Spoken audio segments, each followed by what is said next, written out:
Tic-tac, tic-tac. On approche bien évidemment d'une certaine date, dans quelques jours. Par rapport au blackout de beaucoup de banques françaises d'il y a quelques jours, qui ont touché plus de 14 millions de personnes, il y a plusieurs possibilités.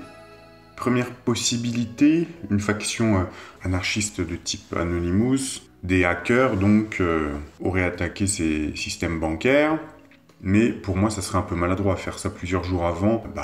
Les banques se prépareraient davantage pour dans quelques jours. Enfin, du coup le timing serait manqué et tout, non, ça serait pas très malin. Sauf s'il y avait des revendications qui ne nous sont pas connues.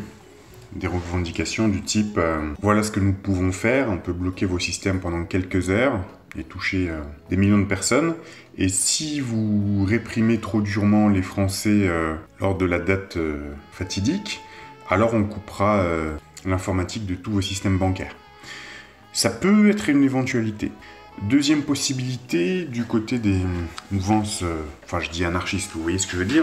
Question, est-ce que certaines mouvances anarchistes sont contrôlées par le système global ?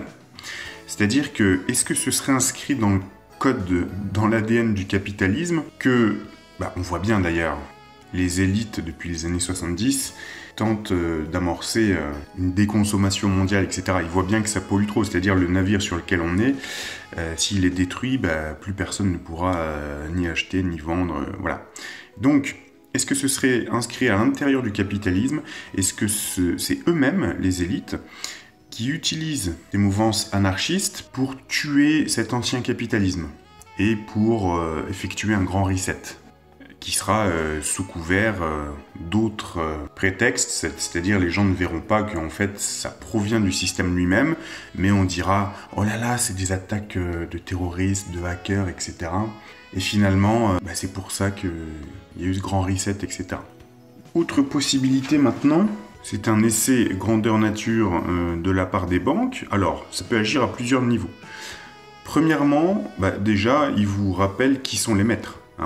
Vous êtes les maîtres et nous, on est les esclaves. C'est-à-dire, vous voyez le bordel qu'on peut foutre en quelques heures.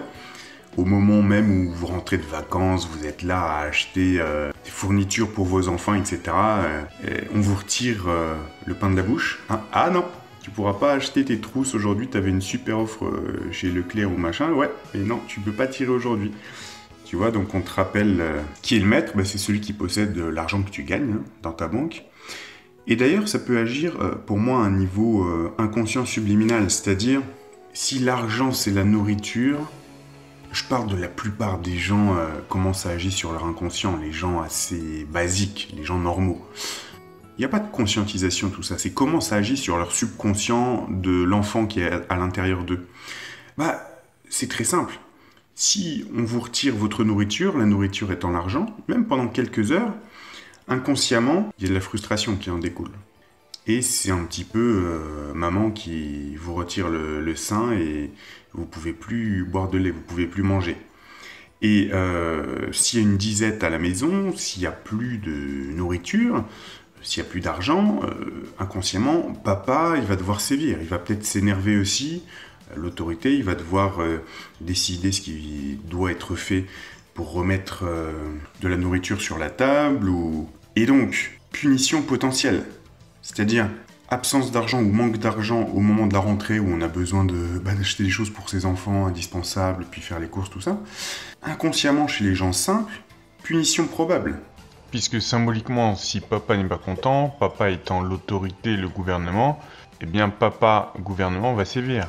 Donc c'est pour les gens qui auraient le moins de convictions solides, etc., le plus apte à flancher, ça peut être un avertissement au niveau subliminal inconscient pour dire, vous voyez ce qu'on peut faire, on peut vous retirer l'argent, votre nourriture, etc.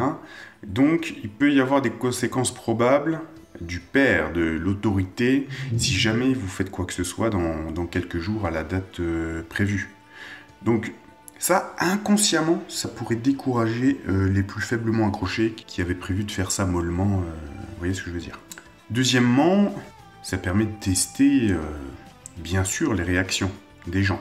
Vous monitorez, vous demandez à Orange, SFR, Bouygues, machin truc, de monitorer pendant 2 heures les réactions des gens, les échanges de SMS.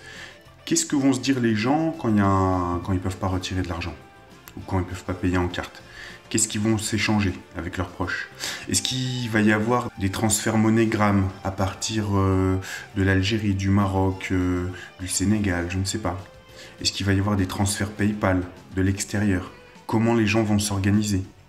Hein, les services passent un petit coup de fil au directeur de MoneyGram ou PayPal, enfin, plus compliqué PayPal à mon avis, mais voilà. Est-ce que tu peux nous monitorer tous les transferts de 17h à 19h le samedi 31 août Ok. Vous allez observer aussi les réactions sur Telegram, les réactions sur Twitter, etc. Qu'est-ce qui se passe? Comme je disais, comment la fourmilière s'organise? La fourmilière, c'est nous. Hein. Donc bien évidemment, c'est une possibilité. Tester les réactions pour mieux se préparer. Parce que, oui, il est évident que quelque chose qui est préparé depuis aussi longtemps, plusieurs semaines, voire plusieurs mois, les mecs en face, ils ont le temps de se préparer. Hein.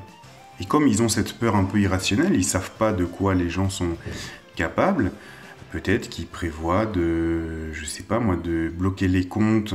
Alors là aussi, ça peut avoir plusieurs objectifs. Imaginons que les comptes de toutes les grandes banques soient bloqués à la date fatidique.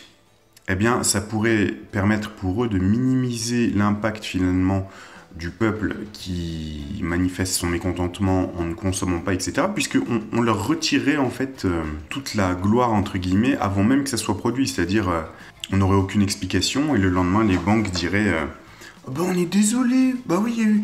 Vous vous souvenez, le 31, il y avait déjà une panne informatique, en fait c'était des hackers, on savait pas trop, et puis bah, il s'est passé la même chose aujourd'hui, tiens donc.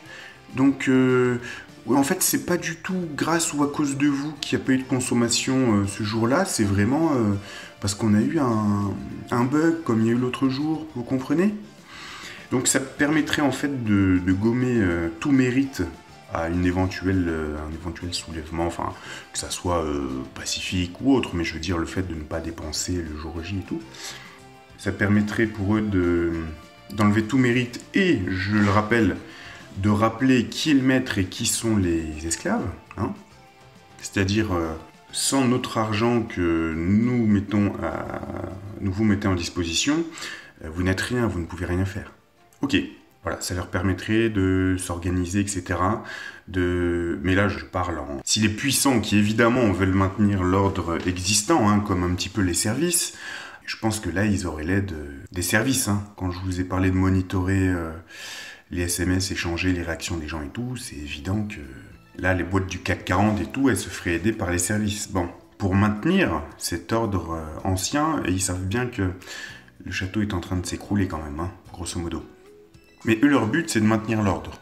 Et voilà, donc se préparer pour savoir quoi faire, quoi bloquer. Tiens, est-ce qu'il faudrait aussi bloquer, si vraiment la situation devenait incontrôlable le jour J, est-ce qu'il faudrait bloquer aussi MoneyGram, PayPal, machin, Western Union, tous les transferts de l'extérieur, tout... Voilà.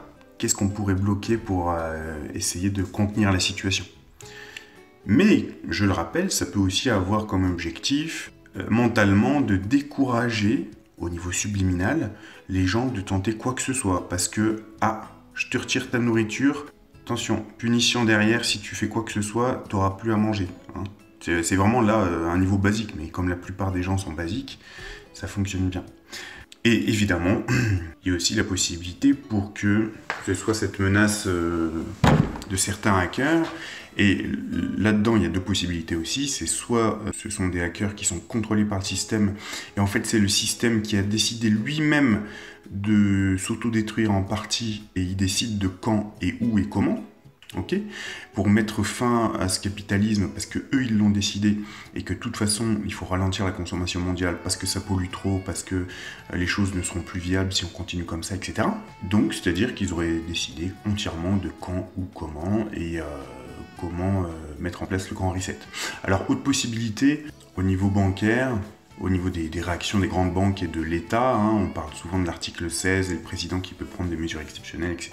Est-ce que ça leur permettrait d'accélérer la mise en place de l'euro numérique, etc., avec un système encore plus contrôlant, c'est-à-dire en prétexte, c'est-à-dire vous voyez comme ça bloque tout et tout, il faut qu'on passe à un nouveau système bancaire, ça sera mieux pour tout le monde. Mais bon, Ça pour moi c'est vraiment un double tranchant pour eux parce que les gens seraient encore plus en colère évidemment. Ça risquerait d'être encore plus le chaos s'ils entendaient parler de ça. Mais voilà. En tout cas, attention parce que ça n'est en rien anodin, hein, une panne bancaire généralisée qui touche 15 millions de Français quelques jours avant une certaine date prévue. Ça n'est pas anodin, d'où que ça vienne. D'où que ça vienne. Et je vous ai énoncé les différentes raisons selon la faction d'où ça pourrait provenir. Voilà. Je vous dis à très bientôt pour une nouvelle vidéo.